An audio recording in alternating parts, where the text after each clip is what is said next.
하나님 아버지 감사합니다. 주께서 허락하신 말씀을 삼가 드립니다. 하나님께서 소원을 담으시고 기대를 담으시고 그 뜻을 담으셔서 오늘 우리에게까지 듣게 하신 말씀을 대합니다.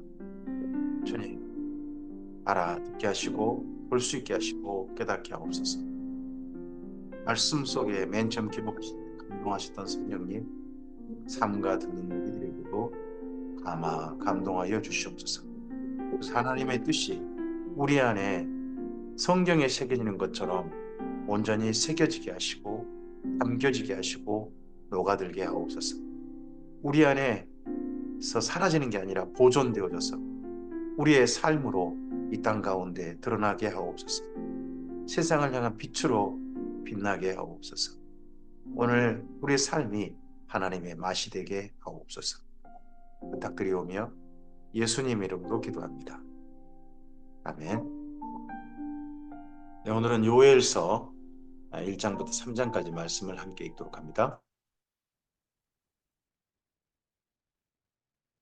예, 열왕기 하서 11장까지 오면 요하스라는 왕이 됩니다. 나이가 7살이고 아무것도 모르는 처럼 되죠. 사실은 여호야다입니다.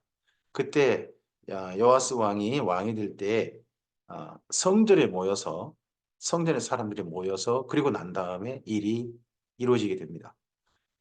요엘서를 이때로 볼 거냐 아니면 다른 때로 볼 거냐 하는 의견이 있습니다. 요엘서를 일찍 볼 거냐 나중으로 볼 거냐 그런 가운데서 저는 요엘서를 좀 일찍 일어난 사건으로 보자 해서 이때 열왕기하서 11장 정도로 함께 봅니다. 다른 이들은 요엘서를 말라기 때 정도로 보자 해서 보는 의견도 있음을 말씀드립니다. 그 중에서 요엘서를 그러면 앞서서 여호와스 왕 때 정도로 볼 수 있는 이유는 무엇일까 하는 것들은 여기에 나중에 아모스서와 관련돼서 보시면 됩니다. 아모스 때 보면 아모스 이전에 메뚜기 떼 재앙을 이야기합니다. 기근도 이야기하고 메뚜기 떼 재앙을 이야기합니다. 그 메뚜기 떼 재앙이 남유다, 북이스라엘 다 있었을 것이고 그때 정도에 선지자에 이렇게 다 함께 모이자. 그리고 여호야다의 성전에서 모이자.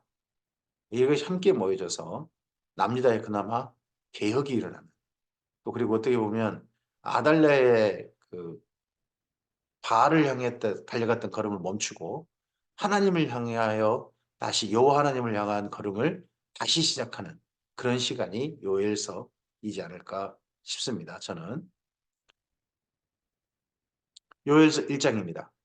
부들의 아들 요엘에게 임한 여호와의 말씀이라. 여기 1절에서 이 선지자가 자기가 어느 때의 선지자라는 걸 밝혔으면 좀 더 쉬울 뻔했는데 그냥 이렇게 자기가 부두엘의 아들이다 하는 정도로만 밝히고 있다는 게 좀 그런 거죠. 늙은 자들아 너희는 이것을 들을지어다. 땅의 모든 주민들아 너희는 귀를 기울일지어다. 너희 날이나 너희 조상들의 날에 이런 일이 있었느냐. 뭔가 아주 심각한 일이 터진 거죠. 그러니까 요엘서는 어떤 사건이 오기 전에 쓴 게 아니라 어떤 사건이 일어나고 난 다음에 썼다는 겁니다. 이게 또 다른 선지자하고 좀 차이가 있습니다. 너희는 이 일을 너희 자녀에게 말하고 너희 자녀는 자기 자녀에게 말하고 그 자녀는 후세에 말할 것이니라. 이렇게 큰 사건이 어떤 사건이냐. 팥중이가 남긴 것을 메뚜기가 먹고 메뚜기가 남긴 것을 느치가 먹고 느치가 남긴 것을 황충이 먹었도다 합니다. 네, 이때 큰 메뚜기 재앙이 임했다 하는 것을 4절에서 이야기합니다. 취하는 자들아 너희는 깨어 울지어다. 포도주를 마신 자들아 너희는 울지어다. 이는 단 포도주가 너희 입에서 끊어졌음이니 단 포도주가 끊어졌단 말은 단 포도주를 이제 마실 수 없게 됐다는 거죠. 그러면 포도 열매가 하나도 없다는 이야기 뜻이 될 겁니다. 다른 한 민족이 내 땅에 올라왔습니다. 이렇게 한 민족이라고 하니까 사람이 돼버리잖아요. 이제 원래 표현은 한 이족, 이상한 민족 이렇게 될 겁니다. 이상한 민족이 사람일 수도 있지만 큰 무리, 큰 때, 그걸 가리킬 그런 표현일 수도 있습니다. 여기서는 근데 메뚜기로 본다면 큰 때, 이전에 보지 못한 큰 때, 그런 민족처럼 큰 무리, 그렇게 보면 되겠죠. 그들은 강하고 수가 많으며 그 이빨은 사자의 이빨 같고 그 어금니는 암사자의 어금니 같도다. 그들이 내 포도나무를 멸하며 내 무화과 나무를 긁어 말갛게 벗겨서 버리니 그 모든 가지가 하얗게 되었도다. 이 곤충떼가 그냥 밀보리만 아니라 포도나무, 무화과 나무도 싹 긁어버렸다는 거예요. 이렇게 해가지고 전체가 다 없어져 버려요. 그러다 보니까 포도 열매가 없어지니까 포도주를 마시지 못하게 되는 그런 사태까지 벌어졌다는 거죠. 너희는 처녀가 어렸을 때 약혼한 남자로 말미암아 굵은 배로 독이고 애곡함 같이 할지어다. 이거 엄청난 슬픔의 사건, 큰 재앙의 사건이란 거죠. 어. 소재와 전제가 여호와의 성전에서 끊어졌고 여호와께 수종 들은 제사장은 슬퍼하도다. 소재는요, 곡식을 가루내어야 드릴 수 있는 제사입니다. 전제는요, 예, 뭔가 액체로 드리는 제사예요. 그럼 액체는 과일이 있어야 되겠죠.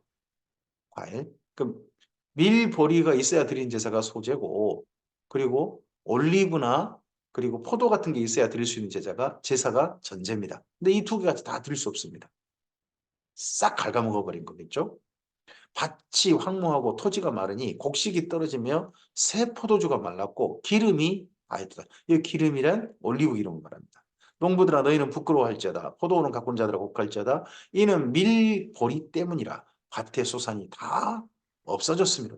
밭의 소산도 싸그리 예, 먹어치워 버렸습니다. 이 메뚜기 떼가. 포도나무가 시들었고 무화과나무가 말랐으며 석류나무와 대추나무와 사과나무와 밭의 모든 나무가 다 시들었으니 이러므로 사람의 즐거움이 말랐도다. 그 땅에 있는 모든 길렀던 밭의 곡식이나 그리고 또 과수원의 모든 나무들이 다 죽어버렸다는 거죠.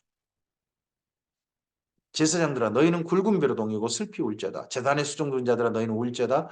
내 하나님께 수종 두른 자들아 너희는 와서 굵은 배를 베옷을 입고 밤이 새도록 누울자다. 이는 소재와 전제를 너희 하나님 성전에 드리지 못함이로다.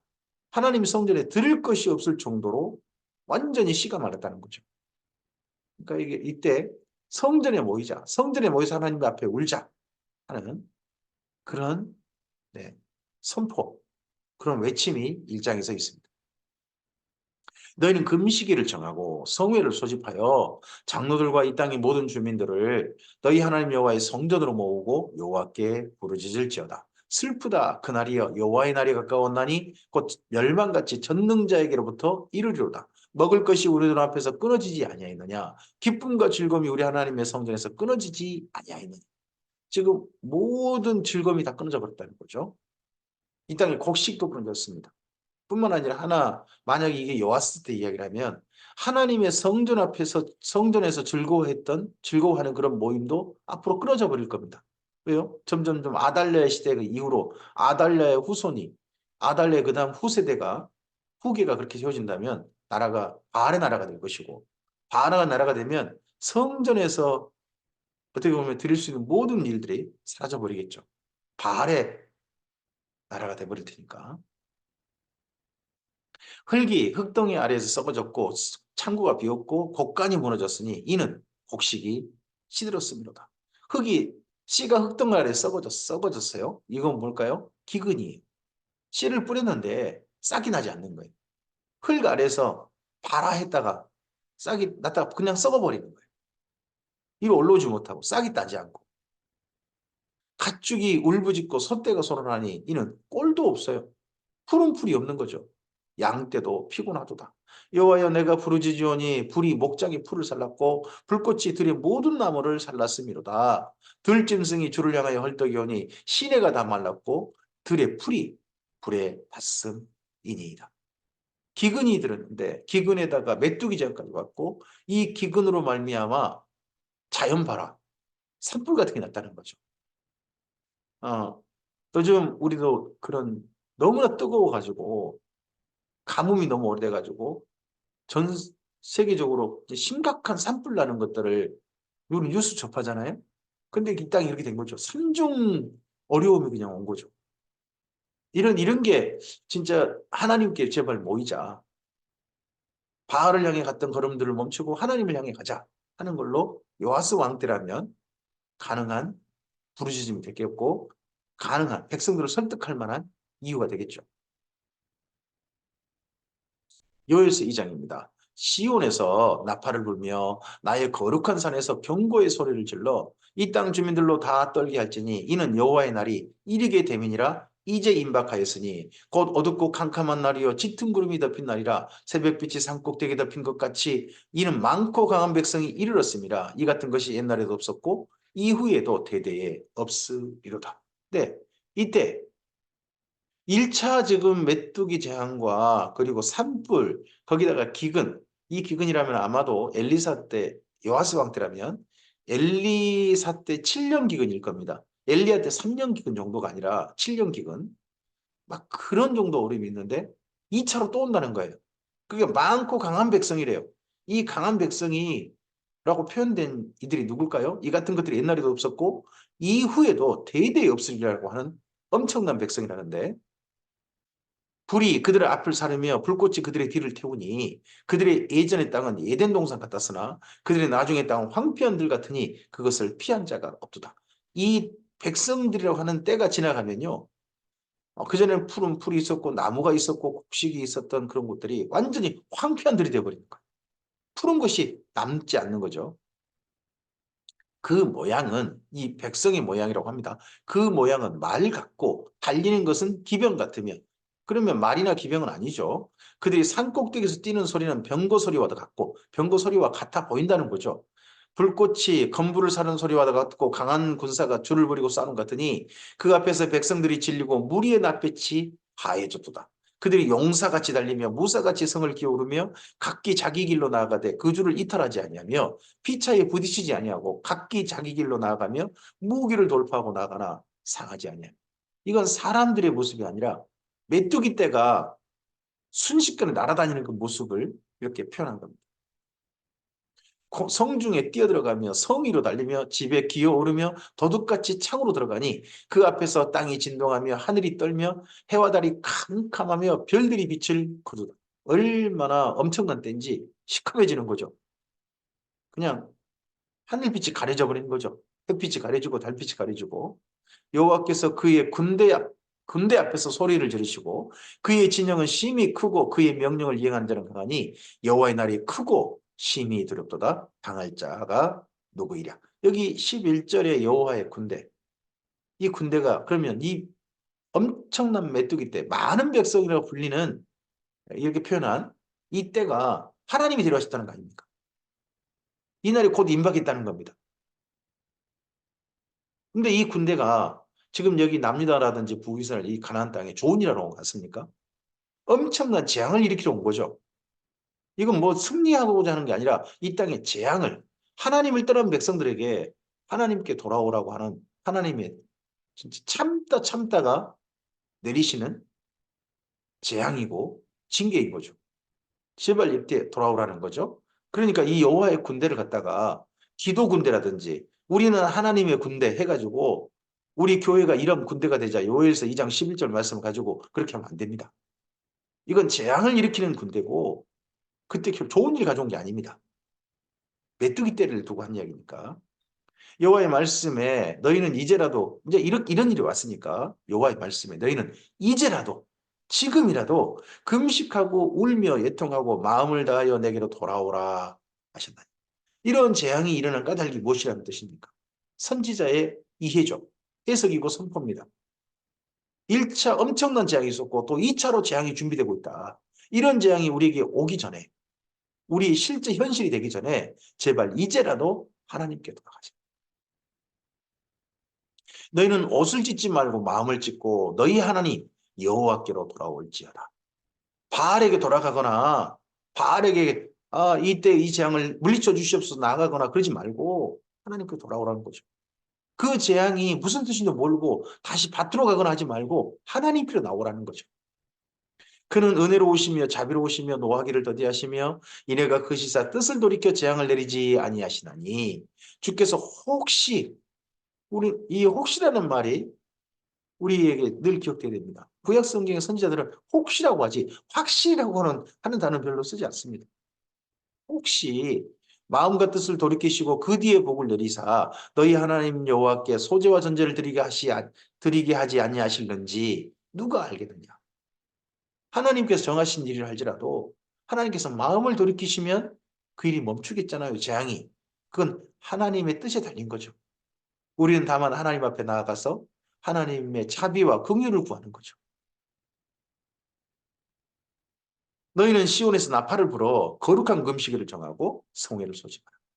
이러한 하나님께 자비와 긍휼을 베푸는 날로 정해가지고 하나님 앞에 모이자. 입니다. 이러한 선지자의 이야기야, 선지자의 외침과 만약 여호야다의 선포 이런 것들이 함께 되어져서 그리고 또 그 재앙을 실제 경험한 그런 남자 사람들의 삶의 현실, 그때 하나님을 향해서 고개를 드는 사람들, 그런 사람이 있었다면 여호야다의 여아스 반역 사건이 굉장한 명분을 얻었을 것 같고 또 모일 수 있는 이유가 되었을 것이고 그러다 보니까 아달랴의 방해 없이 하나님 앞에서 반역 사건이 출발되어 줄 수 있는 그런 것이 되지 않았을까 저는 싶습니다. 백성을 모아 그 모임을 거룩하게 하고 장로들을 모으며 어린이와 젖 먹는 자를 모으며 신랑은 그 방에서 나오게 하며 신부도 그 방에서 신방에서 나오게 하고 원래 신랑과 신부는요 뭐이 성의 어떻게 보면 모임에 제외되죠. 면역되죠. 그리고 또 어린이와 젖 먹는 자, 이거 원래 아니죠. 근데 이 어린이와 젖 먹는 자도 오래요. 어린이와 젖 먹는 자도 오라면 그 중에 요아스도 올 수 있는 피디가 된다고 봅니다. 어리잖아요. 7살. 여호와를 섬기는 제사장들은 낭실과 제단 사이에서 울며 이르기를 여호와여 주의 백성을 불쌍히 여기소서 주의 기업을 욕되게 하여 나라들로 그들을 관할하지 못하게 하옵소서 어찌하여 이방인으로 그들의 하나님이 어디 있느냐 말하게 하겠나이까 알지어다. 이때 남유다를 지금 현재 관할하고 있는 사람이 누굽니까? 이방인인 시돈 사람인 아달랴입니다. 그때 여호와께서 자기 땅을 극진히 사랑하시어 그의 백성을 불쌍히 여기실 것이라. 여호와께서 그들에게 응답하여 이르시기를 내가 너희에게 곡식과 새 포도주와 기름을 주리니 새 포도주라 그러죠? 새 포도주. 그러면 이제 포도가 열려야죠. 기름은요, 올리브가 열리려면 올리브 나무에 열매가 맺혀야 됩니다. 곡식은요, 예, 밀과 보리입니다. 이것을 하나님께 주시리니 너희가 이로 말미암아 흡족하리라. 내가 다시는 너희가 나라들 가운데서 욕을 당하지 않게 할 것이며 내가 북쪽 군대를 너희에게서 멀리 떠나게 하여 메마르고 적막한 땅으로 쫓아내리니 그 앞에 부대는 동해로 그 뒤에 부대는 서해로 들어갈 것이라. 상한 냄새가 일어나고 악취가 오르리니 이는 큰 일을 행하였음이니라 하시리라. 이 북쪽 군대, 북쪽에서부터 재앙이 온 것 같아요. 이 북쪽 군대가 사람 군대냐? 아니요. 이 북쪽 군대가 메뚜기 떼입니다. 앞에 부대는 동해로 간다 근데 우리 동해 생각하시면 안 되고요. 거기 이스라엘 땅에 있는 동해는 사해가 되겠죠. 사해 갈릴리. 예, 그쪽이 될 것이고 그리고 남쪽 땅이면요. 서쪽 서해면요. 지중해가 되겠죠. 지중해가. 땅이여 두려워하지 말고 기뻐하며 즐거워할지어다. 여호와께서 큰 일을 행하셨음이로다. 이렇게 기도했는데 21절 하나님의 자비를 얻은 겁니다. 기뻐하며 즐거워하라. 먼저 기뻐하고 즐거워할 길이 뭘까요? 들짐승들아 두려워하지 말지어다. 들의 풀이 싹이 나며 나무가 열매를 맺으며 무화과 나무와 포도나무가 다 힘을 내는도다. 이때 비가 온 것 같아요. 메뚜기 떼가 재앙이 오지 않고 메뚜기 떼가 재앙이 남쪽에는 오지 않았고 그리고 일단 비가 온 것 같아요. 시온의 자녀들아 너희는 너희 하나님 여호와로 말미암아 기뻐하며 즐거워할지어다. 그가 너희를 위하여 비를 내리시되 이른 비를 너희에게 적당히 주시니 이른 비와 늦은 비가 예전과 같을 것이라. 예전 그러면 그동안 이 이른 비와 늦은 비가 안 왔다는 거죠. 이전 지금 기근이 7년이나 왔었을 테니까 다시 그게 회복되는 겁니다. 이른 비와 늦은 비는 우리 땅에 오는 비는 아니고요. 거기 가나안 땅에 오는 지중해성 기후입니다. 비입니다. 그래서 이른 비가 와야 먼저 농사를 시작할 수 있고요. 그리고 늦은 비가 왔을 때 그때 정도 곡식의 잘 여물고 크기가 큽니다. 그런 비입니다. 그러다 보니까 마당에는 밀이 가득하고 독에는 새 포도주와 기름이 넘쳐 이 비로 말미암아 이런 기대를 할 수 있게 되겠죠.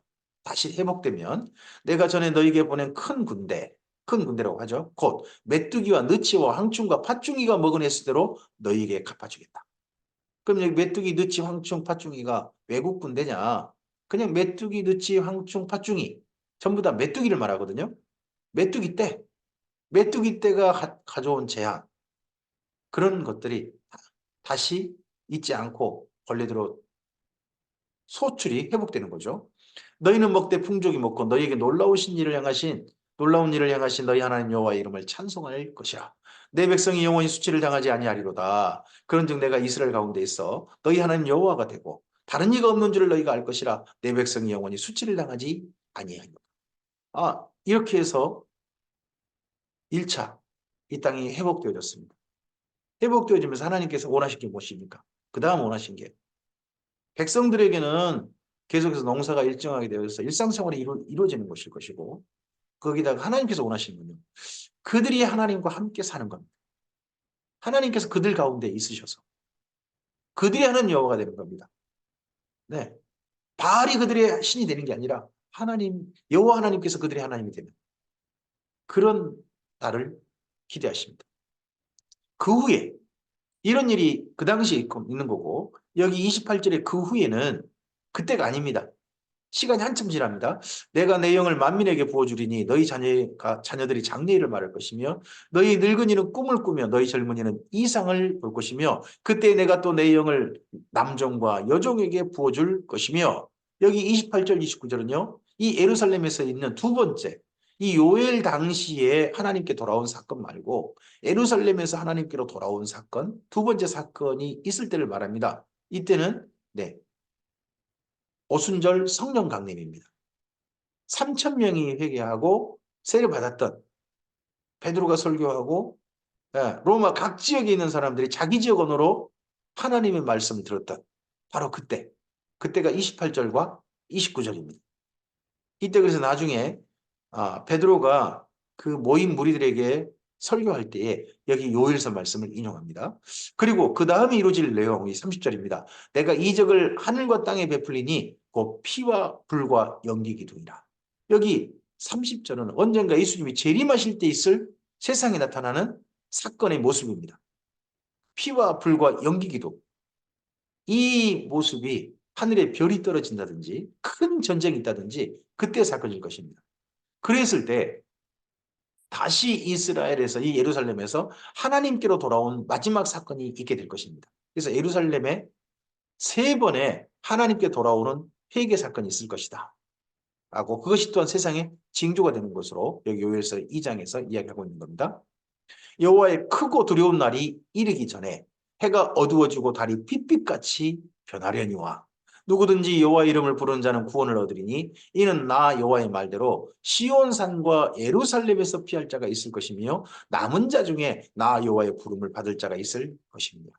그래서 여기 32절이 누구의 회개를 말합니까? 온 세상 사람들 아닙니다. 이스라엘 민족의 회개를 말합니다. 예루살렘에서 이스라엘 민족의 회개가 3번 있을 것이다 하는 게 요일 당시 한 번, 그 다음에 오순절 성령 강림 한 번, 그 후에 또 한 번 있을 거라는 거예요. 이 한 번은 이방인의 구원 받은 자 수가 다 채워지고 난 다음에 그 다음에 주어질 것으로 저는 성경 말씀을 따라서 그렇게 생각을 가지고 있습니다. 그래서 요일서 뒷부분은 우리 이방인인 우리들과는 상관이 없는 말씀이다 라고 이해하시면 좋을 것 같습니다. 그리고 요엘서 3장입니다.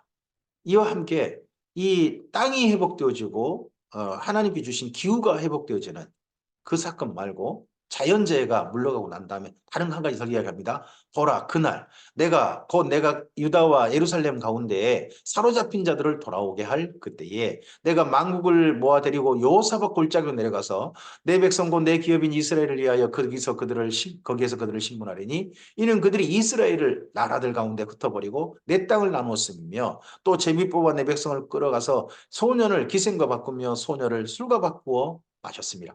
언젠가 이런 사건이 있을 것이다 하고 예언하고 있죠. 근데 이때가 표징이 된 게 있습니다. 아달랴와 그를 따르던 사람들, 바알을 따라갔던 사람들이 이때 예루살렘에서 요아스 때라면 숙청됩니다. 여호야다가 그들은 다 죽이죠. 상징적으로요. 바알의 제사장 마따디라는 사람이 상징적으로 죽임당한 사건이 성경에 기록되어 있습니다. 바로 여호사밧 골짜기. 하나님께서 재판하신 골짜기. 그때 하나님의 심판, 재판이 임했던 그게 그림자가 되어져. 그 다음에 이런 사건이 예루살렘에 또 있을 것이다. 두로와 시돈과 블레셋 사방아 너희가 나와 무슨 상관이 있느냐? 너희가 내게 보복하겠느냐? 만일 내게 보복하면 너희가 보복하는 것을 내가 신속히 너희 머리에 돌리리니 두로와 시돈과 블레셋 사방 특히 두로와 시돈이라면요 이쪽에 온 사람이라면 두로와 시돈 관련된 사람이라면 아달랴입니다. 네. 시돈 여자 시돈 나라의 두로 시돈 나라의 공주가 이세벨이죠. 그 이세벨의 딸이 아달랴고 아달랴가 여기 남유다를 점령하고 있다면 이 말이 되겠죠. 곧 너희가 내 은과 금을 빼앗았고 나의 진귀한 보물을 너희 신전으로 가져갔으며 또 유다 자손과 예루살렘 자손들을 헬라 족속에게 팔아서 그들의 영토에서 멀리 떠나게 하였음이니라. 보라 내가 그들을 너희가 팔아 이르게 한 곳에서 일으켜 나오게 하고 너희가 행한 것을 너희 머리에 돌려서 너희 자녀를 유다 자손의 손에 팔리니 그들이 다시 먼 나라 스바 사람에게 팔리라 여호와께서 말씀하셨느냐. 거꾸로 될 것이다. 이런 것들이 보복하는 사건이 거꾸로 일어나는 거죠. 너희는 모든 민족에게 이렇게 널리 선포할지어다. 너희는 전쟁을 준비하고 용사를 격려하고 병사로 다 가까이 나와서 올라오게 할지어다. 올라오게 한다는 말은 이스라엘 민족의 한 지역을 향한 말입니다.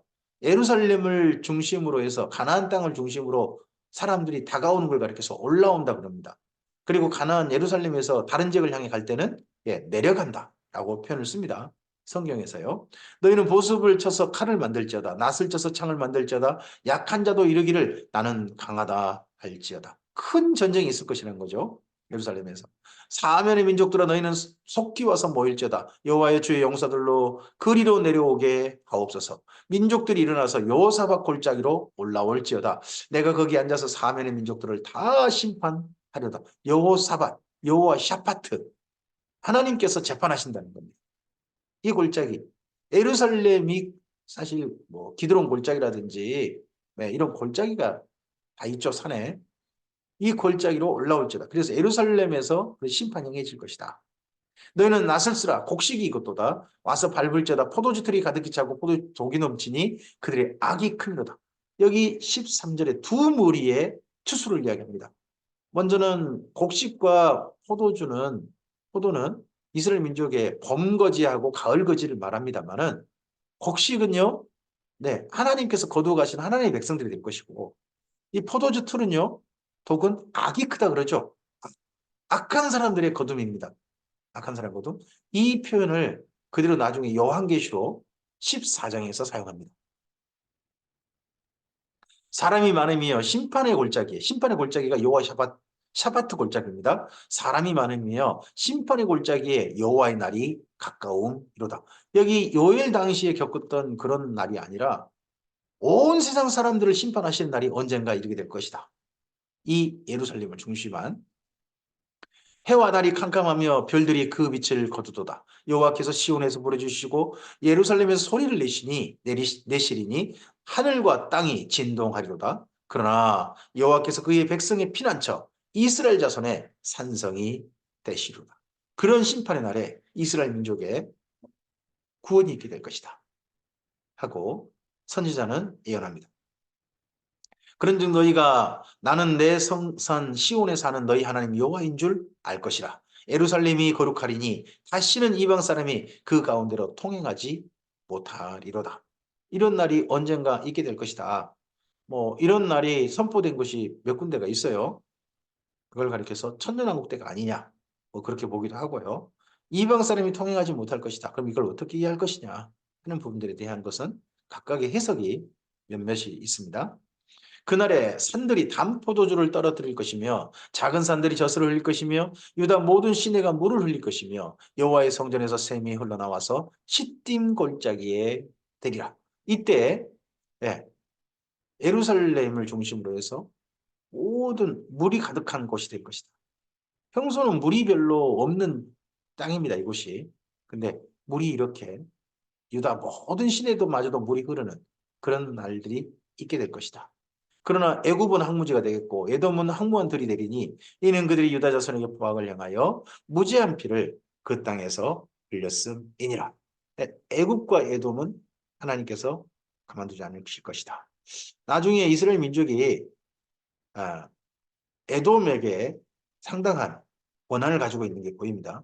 근데 애굽도 여기 본래 이스라엘을 보호해야 될 민족, 뭐 그런 나라였는지 모르겠습니다만은 애굽도 항목이 될 것이다. 근데 지금 현재 보면 애굽이 옛날에는 굉장한 식량 창고, 전 세계 식량 무역의 나라였는데 지금은 이집트란 나라가 황무하죠. 나일강의 흐름에도 불구하고. 네. 유다는 영원히 있겠고 예루살렘은 대대로 있으리라. 내가 전에는 그들의 피 흘림 당한 것을 갚아주지 아니하였거니와 이제는 갚아주리니 이는 여호와께서 시온에 거하십니다. 하나님께서 갚아주신다. 원수 갚아주신다는 말씀이죠. 신원하시는 하나님을 이야기합니다. 그래서 여기 3장에서는요. 심판하신 하나님, 신원하신 하나님을 이야기합니다. 이때가 요아스 왕 때라고 본다면 지난 6년 동안 7년 동안 아달랴가 하나님을 섬긴 사람들을 죽이고 바알을 섬기는 나라로 바꿨을 것입니다. 그때 억울하게 죽은 사람들이 있었겠죠. 그 피 흘림에 대해서 갚아주신 날이 이때 여호야다의 반란의 날 그리고 요엘 선지자의 부르짖음으로 말미암아 하나님께 나온 날이 될 것입니다. 이것을 그 이후로 본다면 하나님께서 언젠가 이 땅에 억울한 사람들 이스라엘 민족이 이 땅에서 억울한 일을 당했던 그런 거에 대한 심판, 신원하심이 언젠가 반드시 있게 될 것이다 하는 선포가 이루어질 날이 또한 언젠가 있게 될 것이 되겠죠. 그게 그런 날이 있을 것의 그림자가 저는 여호야다의 심판, 예루살렘 골짜기의 심판, 바로 그때 그게 그림자가 되지 않았겠나 싶습니다. 오늘 여기까지입니다. 하나님께서 여러 가지 재앙을 내리셨습니다. 근데 그 재앙을 내리신 가운데 뜻이 무엇입니까? 하나님께로 돌아오랍니다. 그리고 재앙을 겪었을 때 정신 차리고 이때 돌아간다면 하나님께서 그들을 긍휼히 여기실 것이고 혹시라도 은혜를 베푸실 수 있다는 것이 여기 요엘서의 사건입니다. 뿐만 아니라 그런 사건들은 그때 한 번이 아니라 앞으로 올 하나님의 진정한 심판, 하나님께서 원수 갚아주신 날에 그림자가 되어집니다. 오늘 우리가 겪는 일은 작은 일이 될 것입니다. 언젠가는 정말 큰 재앙이 이 땅을 향하신 하나님의 정말 환란의 날이 큰 환란의 날이 오게 될 것의 그림자일 수 있다고 봅니다. 근데 그런 날이 오기 전에 우리가 하나님께로 돌아가는 삶으로 초대받았습니다. 오늘은 하나님께서 우리에게 평안을 주신 날입니다. 그 평안을 주신 날에 하나님께서 주시는 은혜와 긍휼을 따라서 기회를 따라서 우리의 삶이 하나님을 떠나는 삶이 아니라 하나님께 가까이 나아가서 그 은혜를 베푸신 하나님께 감사하고 하루를 소중히 살 수 있는 우리들이었으면 좋겠습니다. 하나님 품에 있는 사람들, 예수 안에 있는 사람들, 그런 사람들에게 요일서 말씀은 도리어 하나님 안에서 함께 거하는 하나님의 소원이 이루어지는 그런 한 날이 될 것입니다. 하나님께서 기뻐하시는 날 되시고 그리고 우리들도 하나님 예수님 안에 거하고 있음을 발견하고서 하나님 앞에 감사할 수 있는 그런 날이 바로 오늘이었으면 좋겠습니다. 주의 선하신 은혜가 함께하길 바랍니다. 감사합니다.